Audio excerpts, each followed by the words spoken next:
ठाणे महापालिका रिमोट कंट्रोलवर चालते आणि भाजप नेते संजय केळकरांची पालिका कारभारावर ही टीका आहे। ते सांगतील त्याप्रमाणेच कारभार सुरू असतो।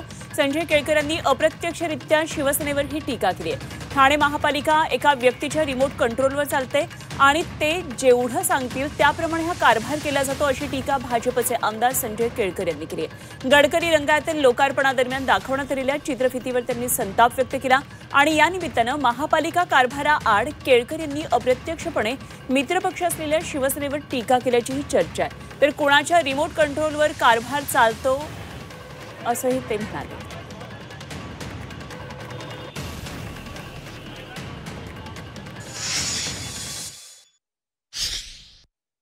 एखादा 40 वर्षात इतके आमदार झाले या शहरामध्ये, पण या शहराचं सांस्कृतिक पण टिकवणारा देखील एक आमदार असा निघाला की त्याने देखील रंगभूमीवर हौशी नाही तर व्यावसायिक रंगभूमीवर रेकॉर्ड केला। परंतु हे नेहमीच आम्हाला बघायला मिळत असतं की महापालिका जरी बंद झाली, म्हणजे लोकप्रतिनिधी जरी नसले तरी देखील प्रशासन पण काही ना काही कोणाच्या ना कोणाच्या अधीन केलेलं दिसतंय। मला माहिती नाही की कोणाचा रिमोट कंट्रोल कुठे आहे ते,